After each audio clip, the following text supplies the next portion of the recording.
টিনের ঘর বদলাইয়া বিল্ডিং বানানোর পাগলে ভাইছে তার। এই পাগলামে করতে করতে সে যখন বড় হওয়ার জন্য দুনিয়ার জন্য পাগল পারা হয়ে গেছে, দুনিয়ার রূপ বুধ তার মাথা তোটার কারণে তারে দুনিয়ায় পাগল বানায়া দিছে। এমন পাগল হইছে রাইতে দিনে শুধু একটা হিসাব, লাভের লাভ, লাভের লাভ। এই যে পাগলে ভাইছে তারে, এই পাগলামি তারে সুদকুর এমন বানাইছে, ব্যবসার চোখে দেখে এটারে আর খারাপ মনে করে না। প্রথম সুদ করে মনে করে সুদ গুনার কাম করতেছে, একটা ভালো কিছু পাইলে অন্যদিকে যায় না।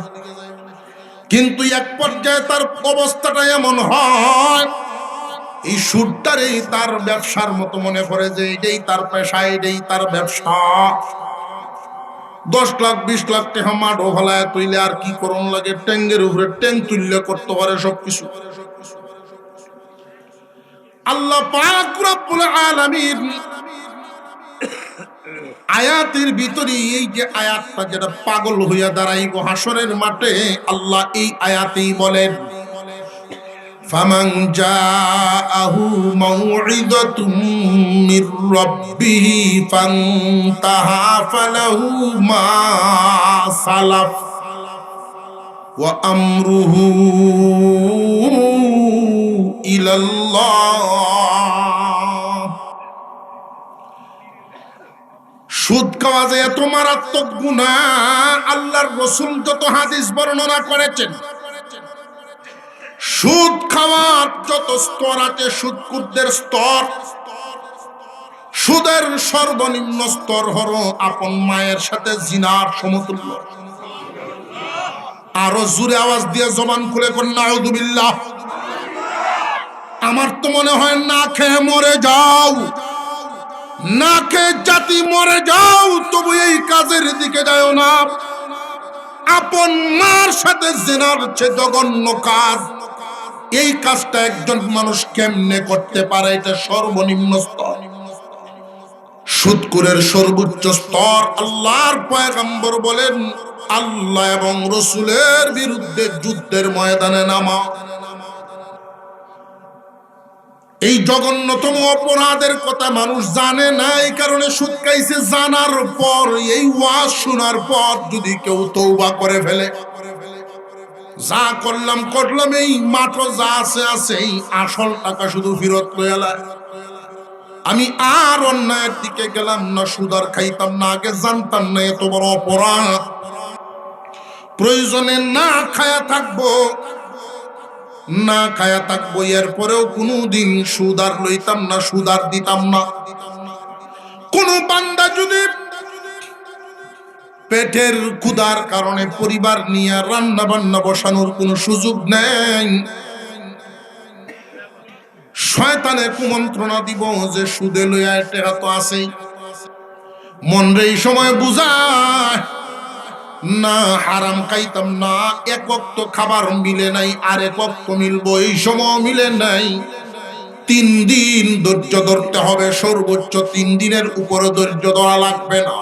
একজন মানুষ যদি আল্লাহর উপরে ভরসা করিয়া 3 দিন পর্যন্ত সবর করে থাকতে পারে, হারাম পথে পা না বাড়ায়, আল্লাহ তার জন্য 2.5 বছর চলার মতো হালাল খাবারের রাস্তা খুলে দিবে। বান্দা সবরের রাস্তা আড়ায় সবর ভুললে যায়, এক ওয়াক্ত না খায় কয় না, আরে হোক তোর চলতো না, লইয়ায় 500, লইয়ায় 2000। হারাম পথে পা বাড়াইলে, সুদ খাইলে যে অবস্থা, দিলেও তো একই অবস্থা। সুদ খাওয়া দেওয়া সবাই অপরাধী, সুদ খাওয়াইয়া দেউইয়া সাক্ষী হওয়া লেখনেওয়ালা সবাই সমান অপরাধী। আল্লাহ পাক রব্বুল আলামিন বলেন, যারা বুঝতে পারে নাই তওবা করে ফেলছে, অতীতে যা করছি আর করতাম না, ওয়া আমরুহু ইলাল্লাহ, তার তওবা শুনবেন আল্লাহ, শুনে সিদ্ধান্ত নিবেন আল্লাহ পাক তারে মাফ করা যায় না যায় না, এটা সিদ্ধান্ত নিবেন কে? এখানে বৈশাখ ঘোষণা দেওয়া যাবে না তুমি যে সুদ খাইছিলা তোমার আল্লাহ মাফ করে দিছেন। এই ঘোষণা আমরা দিব কেমনে? আল্লাহ বলছেন এটা আমার জিম্মায়। সে যদি কান্দার মতো কানতে পারে, তওবার করার মতো করতে পারে, আমি মাফ করব। আর যদি তওবার মতো তওবা করতে না পারে, আল্লাহ মাফ করবেন না। অর্থাৎ এটা আল্লাহর মর্জি। কেউ যদি সুদের রাস্তা থেকে তওবা করে, এই কথা ওয়াজ শোনার পরে নিজেকে ফিরায় নিয়ে আসে, আয়াত শুনতো না, আয়াত শুনছে, ওয়াজ শুনতো না, ওয়াজ শুনছে, তওবা করে ফিরে আসছে, তওবা করতেছে, আল্লাহ বলেন এটা আমার উপরে জিম্মাদারি। ইচ্ছা হইলে মাফ করতেও পারি, মাফ নাও করতে পারি। ওমান আদা ফাউলাইকা আসহাবুন নার।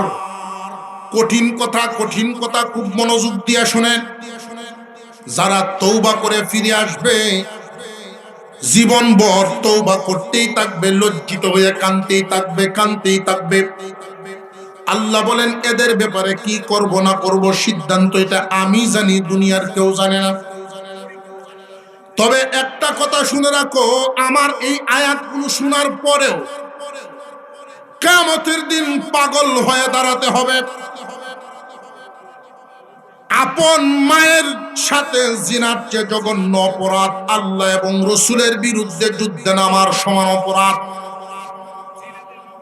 এই কথা শোনার পরেও যারা এই সুদের মধ্যেই অটল থাকে, সুদের রাস্তার মধ্যেই তাকিয়া যায়, সুদ খাইতেছিল এখনো খাই, এই সুদের টাকা দিয়ে চলাফেরা করেই, ওয়ামান আদা ফাউলাইকা আসহাবুন নার হুম ফিহা খালিদুন। জানিয়ারা করে দুনিয়ার মানুষ, ওই মানুষগুলো আয়াত শোনার পরেও যেহেতু ফিরে আসে নাই, তাদেরকে জানায় দাও ওরা চিরস্থায়ী জাহান্নামী হবে। বর্তমান সময়ে যেই পরিমাণ দাম দিয়া কাপড় চোপড় পরে, এর চাইতে আরো দামি কাপড় লওয়া লাগবে, বিভিন্ন শহরে বাসাবাড়ি করা লাগবে, মনের আকাঙ্ক্ষা পূরণ করার পাগলামিতেই মানুষ সুদের দিকে পা বাড়ায়। ঠিক না বেটি? তোমারে আল্লাহ দুনিয়াতে পাঠাইবার আগেই তোমার রিজিক পাঠায়া দিছেন, তুমি কেমনে খাইবা, কেমনে থাকবা। এই দুনিয়ার জমিনে আল্লাহ পাক খাওয়ায়া বাঁচান তিন প্রকার প্রাণী, খাওয়ায়া বাঁচায়া রাখছেন। খাদ্যের মাধ্যমে এদের প্রাণ রক্ষা হয়। একদল প্রাণী বৃক্ষলতা গাছ গাছালি, আরেক দল প্রাণী পশু পাখি, আরেক দল প্রাণী মানুষ জাত।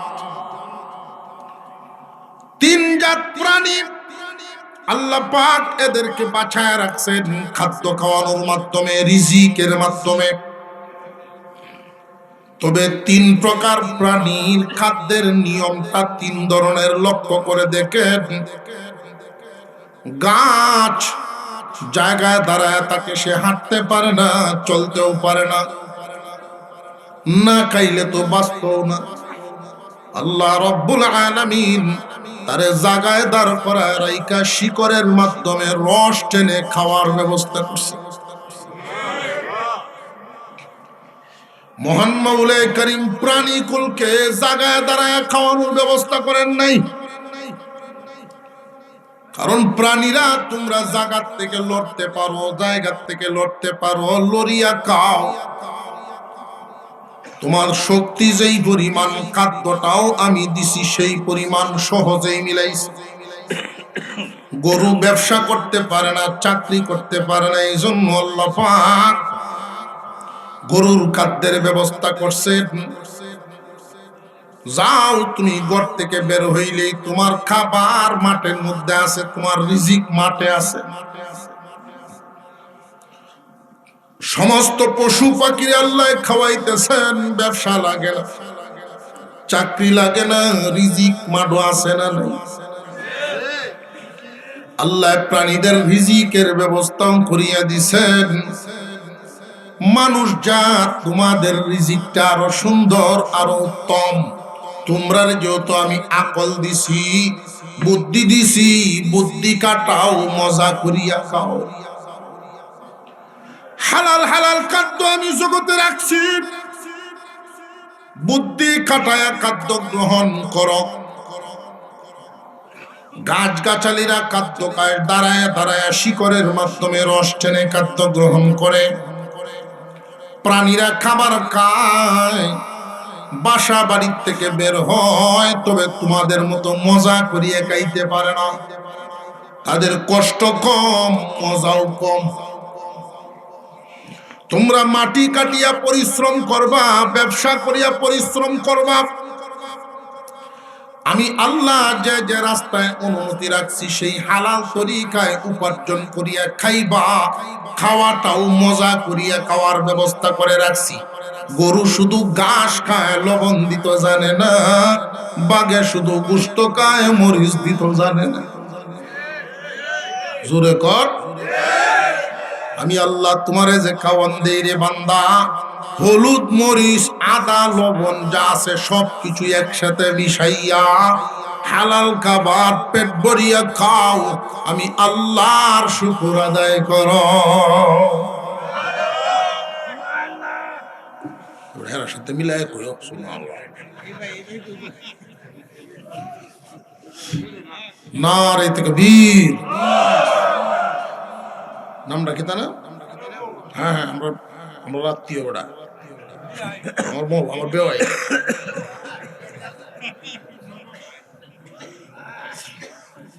তার সাথে মিলাতে আমার আপনার এতটুকু বুঝ যে এটা আল্লাহর কাম, এটা আল্লাহর কাম। এতটুকু বুঝ, এই বুঝটা ফেরাউনের বাদশাহীর চেয়েও দামি। কি মনে করে? ফেরাউনের বাদশাহীর চেয়েও দামি। আল্লাহ পাক রব্বুল আলামিন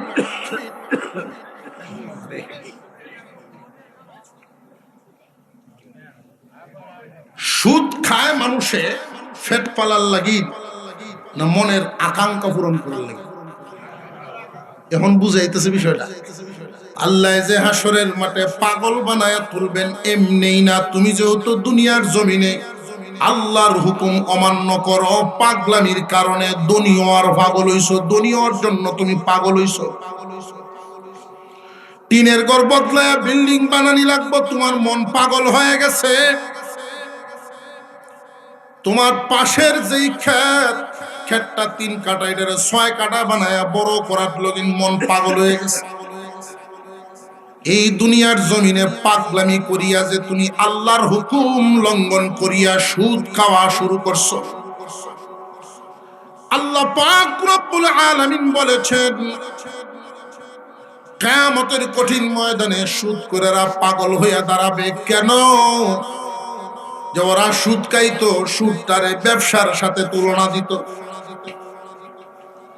ব্যবসার সাথে তুলনা দেওয়ার কারণে তারা পাগল হবে। ব্যবসার সাথে তুলনা দেওয়াটা এত ওজনী কেন? এত বড় পাপ, এত বড় অন্যায় হলো যে হালালটারে হারাম বানাইছে, হারামটারে হালাল বানাইছে। চৈত মাসে দিন বা বৈশাখ মাসে দিন পুরা গরম 35 ডিগ্রি চলতেছে। 35 ডিগ্রি 38 ডিগ্রি চলতেছে। এই সময় যদি কয় লেপটা লামায় হলো, তাহলে কি তার শরীর ঠিক আছে না উল্টা? মিষ্টি মুহ দিছে, যে অর্ধেকটা মিষ্টি সামিজ দিয়ে দিছে তুললে অসুস্থ মানুষ। সামিজ দিয়ে মুহ তুললে দিতে মুহ লই একটা জামডি দেখো তিতা তিতা। যদি কয় মিষ্টি খায়া, লোকটা কি সুস্থ না অসুস্থ? আল্লাহ পাক বলেন, যারা সুদখোর জিনে ধরা রোগীর মতো হাসরের মাঠে দাঁড়াইবে। দুনিয়ার মজা খায়ালাও, পাগল হইয়া দাঁড়াইবা। এখন প্রশ্ন হইল, যারা সুদখোর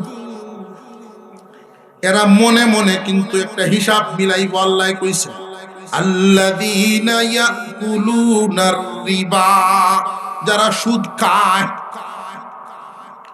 এরা যদি একটা হিসাব মিলায় যে আল্লাহ তো কইছেন সুদ খাইলে পাগল হয়ে কারণ বাপের ক্ষেত আছে 2 কাঠা, এটার মধ্যে যে দান্ডি হইবে খালি উনা দিয়াম, সুদের টেহাদে ভাত খাইতাম না, কিস্তা খাইতাম না,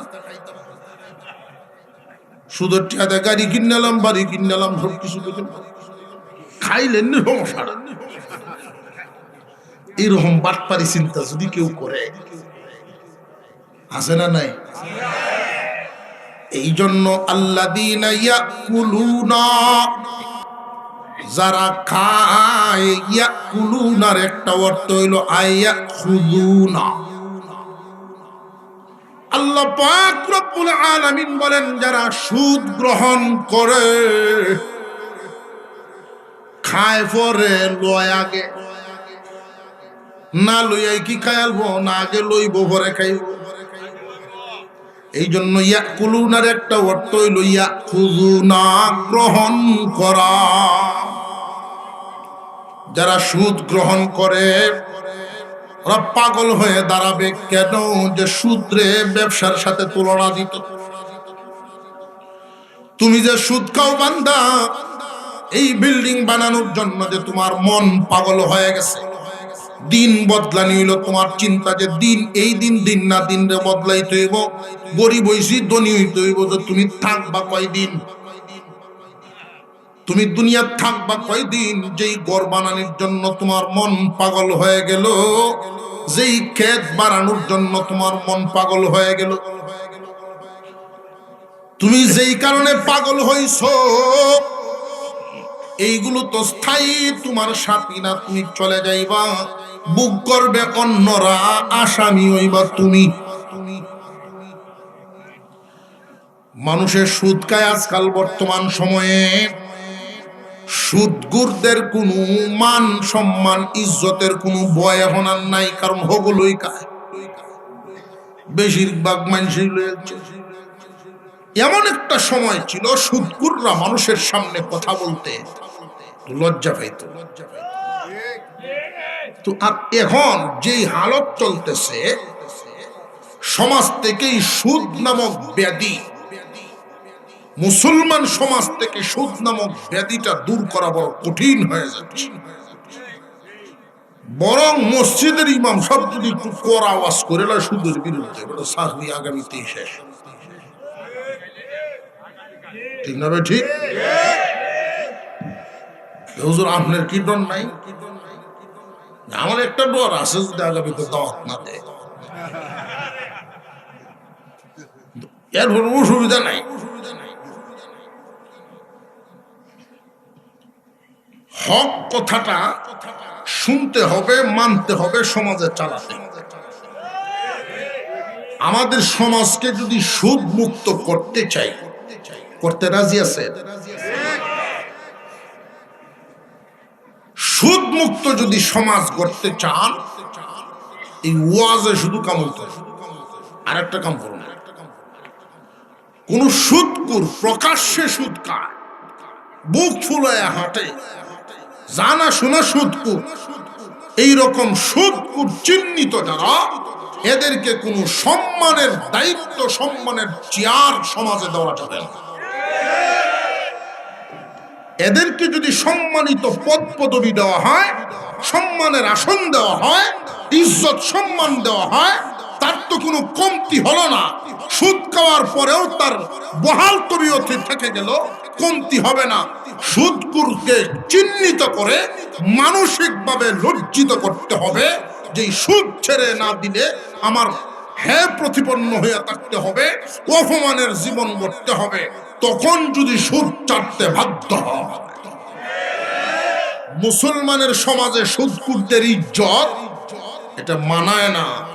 বড় আশ্চর্যের সাথে বলতে হয়, অনেক মসজিদ কমিটি সদস্য, পদপদবী, সভাপতি, সেক্রেটারি হেতই বলে সুদ খায়। মসজিদের সভাপতি যদি আল্লাহর ঘরের সভাপতি, এটাই যদি সুদখোর হয়, তা যাইবেন কই ইমাম সাহেব কেমনে সুদের বিরুদ্ধে ওয়াজটা করতো, সাকি থাকবো? সুদের আয়াত ফরিয়া ওয়াজ করছে, সেক্রেটারি সব মসজিদের কোনার ডাক্কে নিছে। ইমাম সাহেব বুঝতাম পারছি, আমার দেখে দেখে আপনি ঘুরে ঘুরে খালি কইসুন কথা, বুঝতাম পারছি আমার দেখে দেখে, আসলে কিন্তু ইমাম সাহেব জানে না।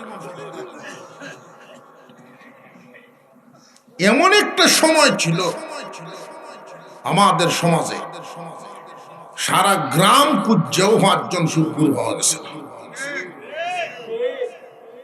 রাজনগরী হুজুর ছিলেন, রাজনগরী বড় হুজুরের কাছে এক লোক গেছে, হুজুর আমার গরুটা আলবাইতে বাইতে যে জলে বসা কান্দ দাগ হইছে, কান খুলে না অনেক সময় গরুর খান, তো এটার মধ্যে কাউয়া বইয়া টুকরা আছে,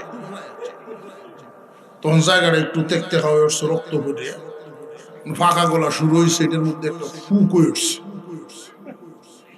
এখন কি করতাম? তো হুজুর বলছেন এটা তো বড় যন্ত্রণায়, এটা কামড়। 7টা সুদখোরের নাম লিখিয়া গরুর গলাত লটকায় দেয়, এই দেখবে কিরা হয়ে যায়। তাই নাকি? হুজুর বলেন হ, সুদখোররার সাথে সুদখোররা থাকবো যেহানো, এই কিরা থাকতো না। কিরা বলে সুদখোর আমার চেয়ে নিকৃষ্ট। সত্যি 7 জনের নাম লিখকে যখন দিছে লটকায়া, কিরা বলেছে। আর এখন সুদ খাইতে খাইতে এখনের অবস্থা হয়েছে এরকম, আগে তো কয়েল জ্বালাইতাম মশা দূর, আর এখন কয়েল জ্বালাইলে মশা উড়িয়া কলের উঠে বয়ে যায় কয়েলের উপরে।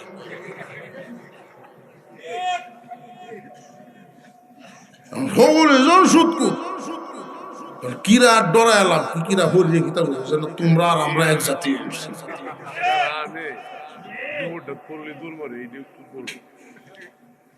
সুদ যারা আনে, যারা দেয়, যারা সুদের সাক্ষী হয়, সুদ যারা লিখকে দেয়, 4 দল। সুদের সাথে যে কারবারটা তো হেলা করে না। যে ব্যক্তি সুদ দেয় হ্যাঁ কিন্তু যথেষ্ট ডিমান্ডে আছে, টিয়া লয়ে গরু বেরিয়েছে, তার কাছে গিয়ে কর্জা চাইলে কর্জা দিত না। অথচ যদি কেউ কর্জা দেয়, তাহলে যেই পরিমাণ টাকা কর্জা দিল, এর চেয়ে ডাবল পরিমাণ টাকা দান করার সব পাইল। যে পরিমাণ টাকা কর্জা দিল, এর চেয়ে ডাবল পরিমাণ টাকা দান করার সব পাইল। কিন্তু কর্জা যে নেয়, আজকাল মানুষ নীতি ভ্রষ্ট হইতে হইতে মানুষের নীতি আদর্শ কত নিচে গেছে দেখে। যদি নিতা রেগা আর ঘুরত না, ঠিক না বেটি? কর্জাও যে মানুষের দেয়, মানুষ ভুক্তভোগী, কিছু যে বলা মানুষ নাই এরকম না, কিছু আছে সব কামাই তো চায়, তো সব কামানি গিয়া বেড়ার তো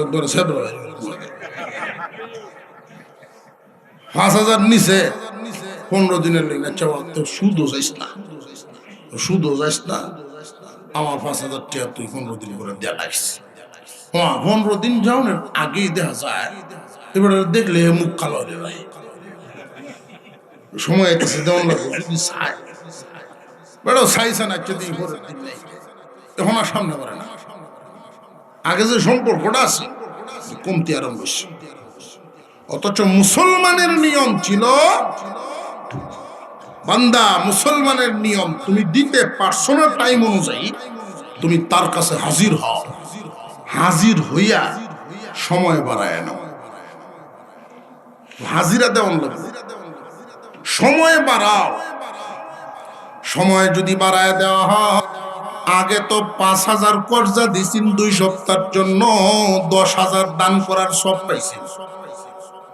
আর এখন 5 দিন 10 দিন 1 মাস সময় বাড়ানোর কারণে দৈনিক এই পরিমাণ দান করার সব, দৈনিক এই পরিমাণ দান করার সব পাইব। কর্জা দেওয়া আর কি লস না লাভ? কর্জা দেওয়ার কারণে যদি কেউ সুযোগ পায় নরম মনে করে টাকা মারিয়ে দেয় আর বছরের পর বছর ঘুরা, দেওয়ার কি লস হইল না? দেওয়ার লাভের কথা ঠিকই আছে। দৈনিক এই পরিমাণ টাকা দান করার সব, লাভের কথা তার ঠিকই আছে। কিন্তু যে নিল ক্ষতিগ্রস্ত হইল।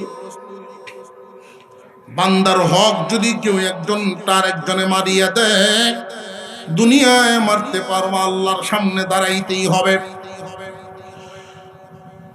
লাআনা রাসূলুল্লাহ সাল্লাল্লাহু আলাইহি ওয়াসাল্লাম আকিলার রিবা ওয়া মুকিলাহু ওয়া কাতিবাহু ওয়া শাহিদাইহি। আল্লাহর পয়গম্বর বলেন, যে সুদ খায় এবং যে সুদ দেয়,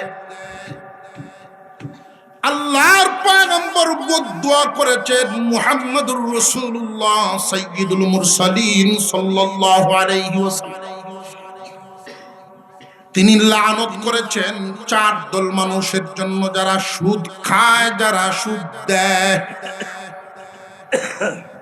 সুযোগ পাইলেই তুমি কর্জায় হাসানা পাইছো না, আর একটু চেষ্টা করো, নামাজ পড়ো, একটু ধৈর্য ধরো। সোয়ারা দাম দিয়ে সুদ আনার যায় আর ঘরে বাড়ি বেচে ভাগে। এইরকম কিছু মানুষ এমন আছে, অলসতা বৈশা থাকতে থাকতে লাভ আইনে খাইতে খাইতে, লাভ এটে খাইনে খায়া বয়ে বয়ে খায়, এরপরে বাড়ি সাইডে গিয়ে কামলা দেওয়ার চায়। কামলা যখন দিবে এই বাড়ির থেকে দেয়।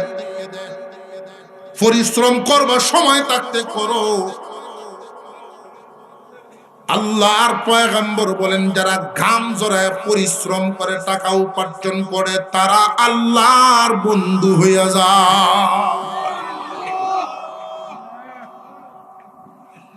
যারা পরিশ্রম করে ঘাম জড়ায় পয়সা ইনকাম করে, আল্লাহর বন্ধু হয়ে যায়। বইয়া বইয়া কাইতা, সুদ খাওয়া, সুদ দেওয়া, সুদের সাক্ষী হওয়া। সাক্ষীরে বুঝছো? 10,000 টাকা আনতে গেছে কলিমুদ্দিন। আল্লাহ জানের নাম কি, কি মোল্লা তা আছে কিনা। তাহলে তাও কেউ, আমি তো কেউ দেখতে করতেছি না। একজন গেছে আর একজনের কাছ থেকে টাকা আনতো। যে গেছে দেও, কয় তোরে আমি কি দিককে দিতাম 20,000 টাকা, কিতা আছে তোর? আরেকজন যদি সাক্ষী হবে জিম্মাদার, আর তুই যেই লোক কারো একশ একটা বই একশ একটা, তাহলে গভীর নিছি না ওরে। 1-2 রে আন সাক্ষী থাকতো, বা অমুহে যদি কইয়া দেয় তোরে টিহাটা দেওয়া। এই যে অমুক জেলা সাক্ষী হইল, মধ্যম হইল, যে দেওয়া অসুবিধা না আসিত তো দেহাম নেই। এই যে দেহাম না যে কইছো, তোমার আল্লাহ দেখবো, তুমি দেহ তোমার আল্লাহ দেখবো। আল্লাহর রাসূল বলেন, এদের উপরে লানত। বিশ্ব নবী যদি লানত দেন, বদদুয়া দেন, বুঝেন বদদুয়াটার ওজন কত। সুদের সাক্ষী হইল যে সুদের লেখালেখি করে, যারা লেখালেখি করে সুদকুর। লেখালেখি দে বুঝছেননি? এনজিওর চাকরি, ব্যাংকের চাকরি, সুদের কারবারটার যেই লেখালেখি দেয়। 4 দল আল্লাহর পয়গম্বরের লানত প্রাপ্ত। হুজুর সাল্লাল্লাহু আলাইহি ওয়াসাল্লাম লানত করেছেন, বদদুয়া করেছেন এমন জবান দিয়া, যেই জবান দিয়া কথা বের হইতে দেরি, কবুল হইতে দেরি না।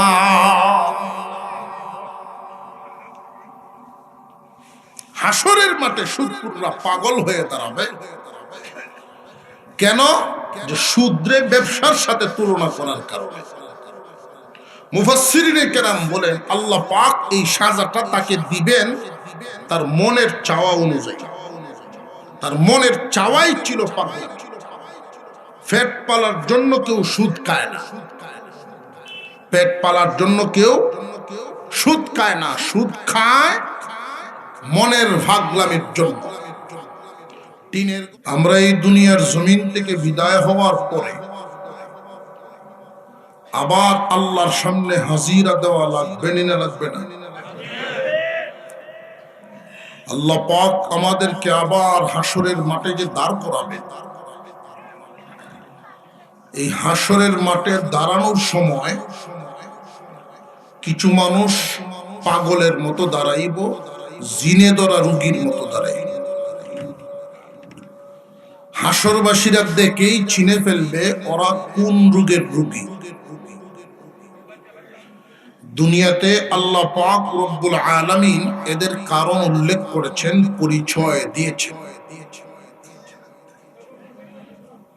আল্লাহ বলেন আল্লাযীনা ইয়াকুলুনার রিবা, যারা সুদ খায়। কি খায়?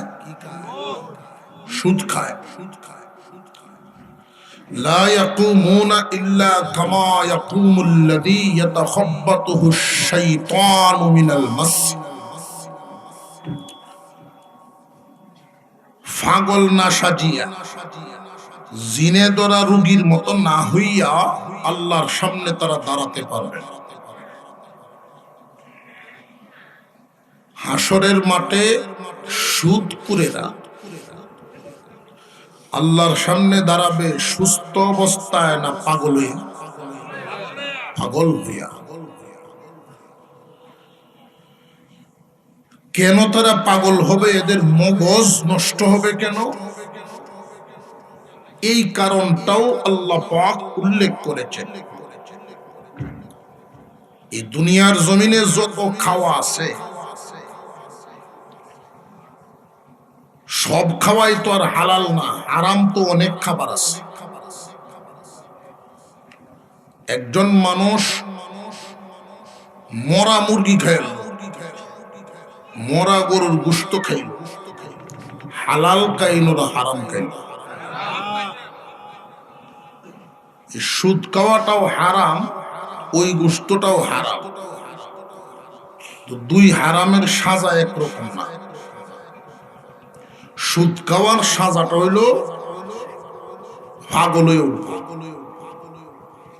তো অন্যান্য হারাম খাইলে পাগল হয়ে উঠে না। এই সুদ খাওয়ার কারণে হাসরের মাঠে পাগল হয়ে উঠে। তার কারণ কি? তার মস্তিষ্কই বিকৃত হয়ে যায়। আল্লাহ পাক সেই কারণটাও উল্লেখ করেন। ذلك بأنهم قالوا إنما البيع مثل الربا। ওই মানুষগুলো দুনিয়ার জমিনে বলতো সুদ খাইতো তো খাইতোই, আর তারা বলে বেড়াইতো সুদ খাইতো দোষের কি, এটাও তো একটা ব্যবসায়ী।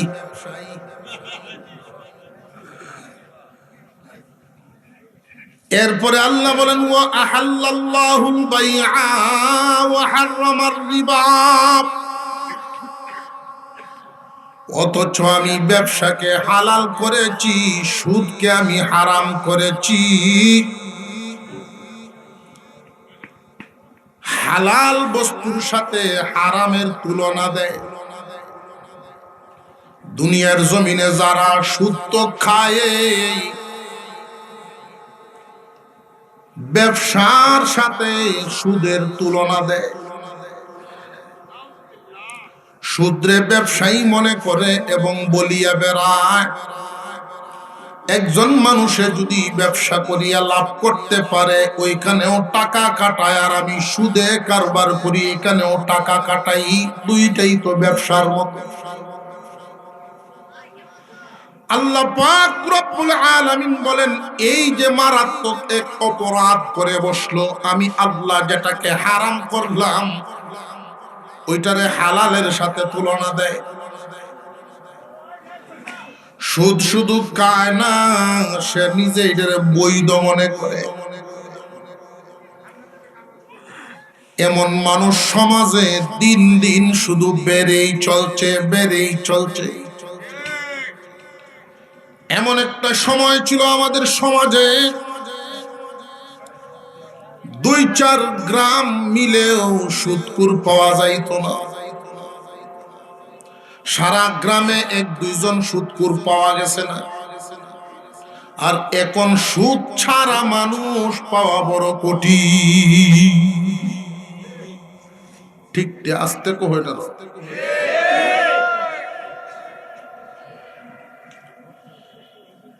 বহু মানুষ সুদ খাইতেছে তো ঠিকই, আবার ব্যবসার সাথে তুলনা দেয়। এবার সাবান বেচছে, 50 টাকা সাবান বেচছে 5 টাকা লাভ করতে পারে।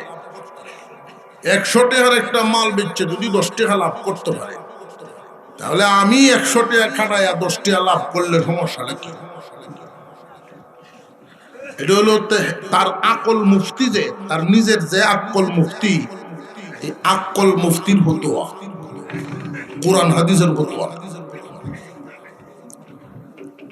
আল্লাহ পাক রব্বুল আলামিন বলেন,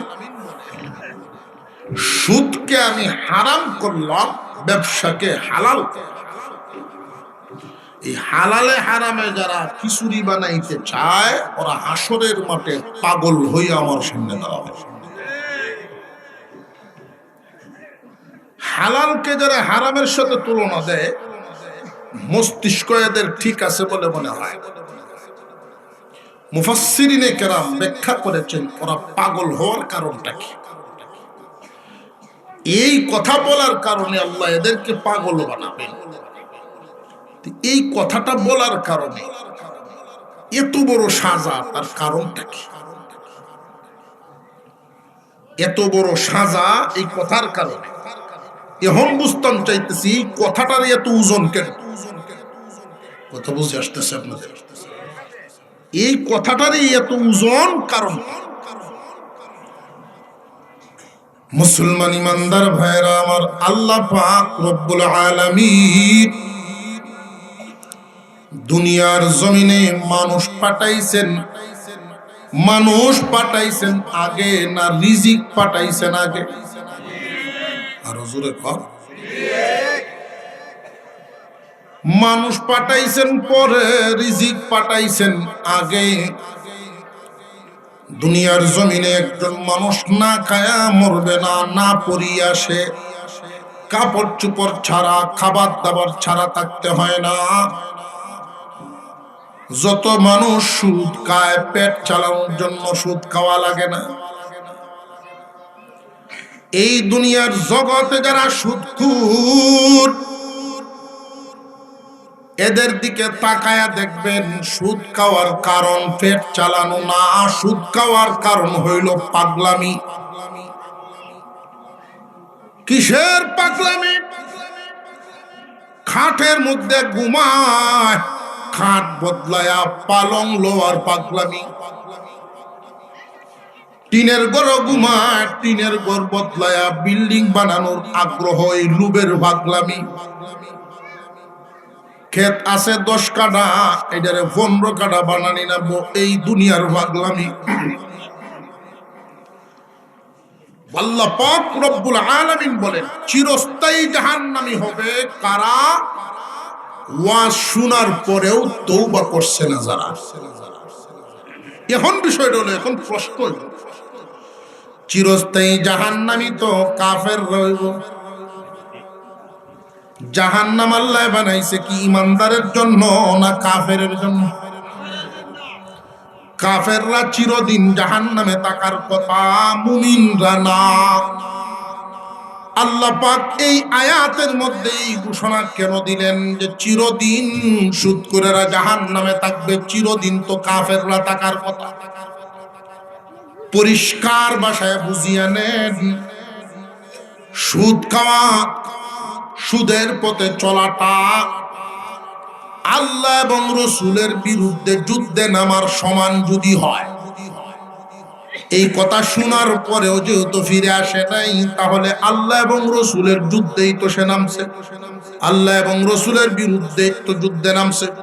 যে ব্যক্তি আল্লাহ এবং রসুলের বিরুদ্ধে যুদ্ধে নামে তার কি ঈমান থাকে?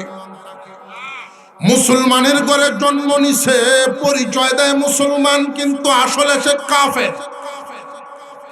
আল্লাহ এবং রসুলের বিরুদ্ধে যুদ্ধে নামার অবস্থা কি ঈমান থাকে না বেঈমান হয়ে যায়? এই জন্য আল্লাহ বলেন তারা চিরস্থায়ী জাহান্নামে যাবে, জীবনে কোনোদিন মুক্তি পাবে না। সুদ খাইতে খাইতে আর একটা বাস্তব চিত্র আপনাদের সামনে তুলে ধরি। দেখবেন একজন মানুষ যদি হারাম খাবার খায়, এই হারাম খাদ্য খায়া ইবাদত গুজার হতে পারে না। হারাম খাদ্য যারা খায় ইবাদত গুজার হতে পারে না। সুদকুর কোনোদিন ইবাদত গুজার হতে পারবে না। সুদকুর হয়তো কোনো না কোনো কারণে, পরিবেশের কারণে, পরিস্থিতির কারণে নামাজও আইব, যে সময় আইব বড় হুজুর সাজ্জাইব, কিন্তু যে সময় যাইব লেন্ডিও থাকতো না। ভিন্দু কথা বুঝে আসতেছে? যে সময় আইব আগের কাতর ইমাম সাহেবের জায়গাকে দখল লইব, ইমাম সাহেবের পিছনের জায়গাটার মধ্যে গিয়ে বইব। সত্যিকার ভাবে হারামকুর, সুদকুর, ঘুষকুর, হারাম খাদ্য যারা খায়, বিশেষ করে সুদকুরেরা, তারা কোনোদিন আল্লাহ ভক্ত হয় না, ইবাদত গুজার হতে পারে না। তারার কাছে নামাজের চাইতে গানের মজা বেশি লাগবো, তারার কাছে ওয়াজের চাইতে গানের মজা বেশি লাগবো, নেকি কামানোর চাইতে গুনাহ কামানোর অবস্থাটা তার কাছে বেশি লাগবো। নেকি কামানোর চাইতে গুনাহ কামানোর মজা বেশি থাকবো তার কাছে। এই গুনার দিকে যখন দাবিত হইতে হইতে তার কলবের অবস্থা এমন পর্যায়ে যাবে, হাসরের মাঠে বেঈমানদের কাতারে দাঁড়াবে, কারণ মরণের সময় ঈমান লইয়া মরতে পারবে না। হাসরের মাঠে বাম হাতে আমলনামা নিয়া কাফেরদের কাতারে দাঁড়াবে। দুনিয়ার একদল মানুষ হাসরের মাঠে তাদেরকে চিনবে আর জিজ্ঞাসা করবে, কি গো অমুক ভাই, তুমি না দুনিয়াতে মুসলমান, তোমার নাম ছিল, তোমার আব্বা মুসলমান, মুসলমানের পরিবারে ছিল, আজকে কাফেরদের সাথে বাম হাতে আমলনামা নিয়ে কেন দাঁড়াইছে? যে আমি ওয়াজ শোনার পরেও সুদের রাস্তার থেকে ফিরে আসি নাই। আল্লাহ বলেছেন ওয়াজ শোনার পরেও, আয়াত শোনার পরেও, বিধান শোনার পরেও এই রাস্তাটা ছেড়ে যারা ঘুরে আসে নাই, ওরা চিরস্থায়ী জাহান্নামী হবে। মানে কি? কাফেররা যেই জায়গা তুমিও যাইবা সেই জায়গা।